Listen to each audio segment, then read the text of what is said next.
사랑하는 주양교회 성도 여러분, 안녕하세요. 이병철 목사입니다. 오늘도 우리를 향한 완전한 사랑으로 우리를 인도하시는 하나님의 말씀을 따라 생명의 길을 걷는 복된 날이 되길 바랍니다. 6월 10일 금요일 주만나는 꺾고 꺾으시는 하나님의 사랑이란 제목으로 본문은 출애굽기 9장 13절에서 21절까지 말씀입니다. 오늘 본문은 7번째 우박 재앙을 다루고 있습니다. 이 재앙은 하늘에서 큰 우박이 내려서 애굽의 모든 채소와 가축들을 치는 것입니다. 오늘 본문을 통해 두 가지를 살펴보겠습니다. 첫 번째는 굴복시키시는 하나님이십니다. 여러 재앙을 겪으면서도 바로는 하나님께 무릎을 꿇지 않았던 것은 여전히 스스로 왕이자 신으로 여겼기 때문입니다. 하나님은 7번째 재앙을 내리시기 전에 애굽뿐만 아니라 온 천하를 다스리는 분임을 보여주시겠다고 말씀하셨습니다.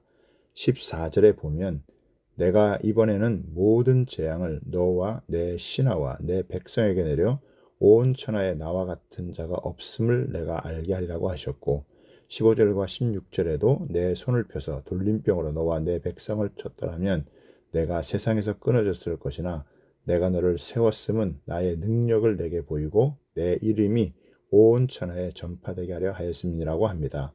하나님께서 이전의 재앙들을 내리시면서 진노 중에 긍휼을 베풀지 않으셨더라면 다 멸망했을 것입니다. 그러나 이번에 내리는 우박 재앙은 이전의 재앙들과 구분시키는 강렬함과 충만함을 보여줍니다. 바라는 온 땅에 자신과 같은 자가 없다고 생각했지만 이번 재앙을 통해 여호와와 같은 자가 없다는 것을 발견하게 될 것입니다. 하나님은 바로의 습관적인 오만함에도 불구하고 직접적으로 징계하지 않는 것은 그를 통해 하나님의 능력을 나타내고 그 이름을 온 천하에 드러내기 위한 계획을 갖고 계시기 때문이었습니다. 하나님은 강에서도 땅에서도 하늘에서도 능력을 드러내시는 분이십니다. 하나님의 능력은 끝이 없고 무궁합니다. 사실 우리 안에도 바로가 존재합니다. 스스로 왕이자 신으로 여기는 교만한 자아가 있습니다. 하나님은 그런 우리를 단숨에 멸망시키지 않으십니다.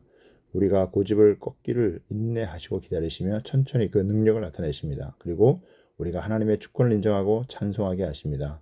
포기하지 않으시는 하나님의 사랑으로 완악한 우리가 구원받는 것입니다. 두 번째는 같은 경험, 다른 반응입니다. 하나님은 전무후무한 우박 재앙을 예고하십니다. 18절에 보면 내일 이맘때가 되면 내가 무거운 우박을 내리리니 애굽 나라가 세워진 그 날로부터 지금까지 그와 같은 일이 없었더라고 합니다. 19절에는 이제 사람을 보내어 내 가축과 내 들에 있는 것을 다 모으라. 사람이나 짐승이나 무릇 들에 있어서 집에 들어오지 않는 것들에게는 우박이 그 위에 내리리니 그것들이 죽으리라 하셨다라 하시니라고 합니다.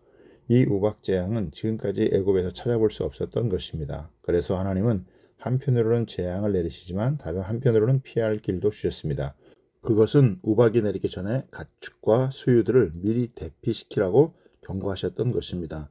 그러자 바로의 신하들은 두 편으로 나뉘었습니다. 순종하는 자와 불순종하는 자입니다. 듣는 자들과 듣지 않는 자들입니다. 하나님을 두려워하는 자들은 경고에 따라 자기 소유들을 미리 대피시켰으나 그렇지 않은 자들은 하나님의 경고를 무시했습니다. 똑같이 하나님의 말씀의 권능을 경험한 사람들이었지만 같은 경험이 같은 결과를 보장하는 것은 아닙니다. 지혜로운 자는 경험으로부터 발빠르게 교훈을 얻지만 우둔한 자는 교만하여 아무 교훈도 얻지 못합니다. 하나님의 말씀 앞에서 아니라고 나태한 태도는 저주와 같습니다. 오늘도 하나님의 말씀 앞에 순종하여 생명의 길을 걷길 바랍니다.